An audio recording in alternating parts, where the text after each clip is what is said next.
Hello and welcome to Quality of Mind, and this is another one of our 2-minute tips videos looking at the psychological implications of quality of mind.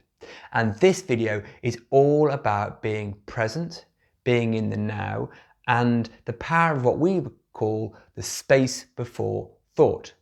Now, many of us know about the benefits of being more mindful and having a more meditative space. That's in terms of our creativity, our resilience, our mental health, and our connection. Now, whereas at Quality of Mind, we're not necessarily advocating you need to do tools and techniques to get into that meditative space, we are looking at the foundations of what we are and the mechanics of how that space is available for us. Because if you start to look at it, you'll notice that the ability to be in that more spacious place where the mind is more fertile is actually happening anyway by itself.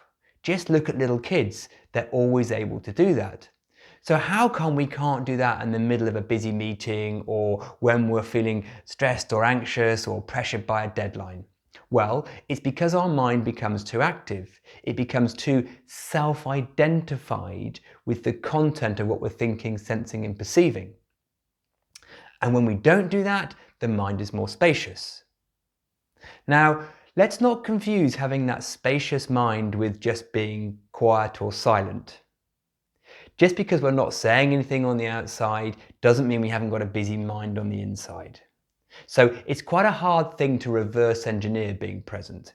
Instead, it's actually from the absence of having that busy mind where we're identifying with what's going on.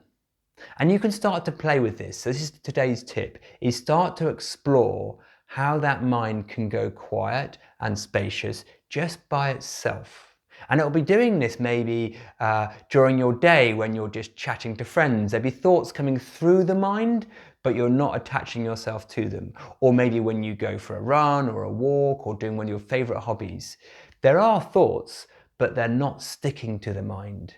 And that gives that presence and that flow. And that will often lead to a silence or a pausing or a no speaking. But it's not because of that. So start to explore that for yourself, because there's huge power in the infiniteness of what happens in the space before thought.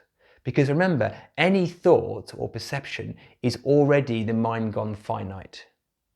And what's truly available to us and what's our true nature is what's available before the mind goes finite, in that infiniteness. Now, if we give that more of a chance to breathe and expand, it's amazing what turns up for us in our lives. So as usual with Quality of Mind, if you want to know more about how to have more of that space, that power of the space before thought, then check out our other videos and podcasts, or even join one of our programs. And until then, have fun being curious.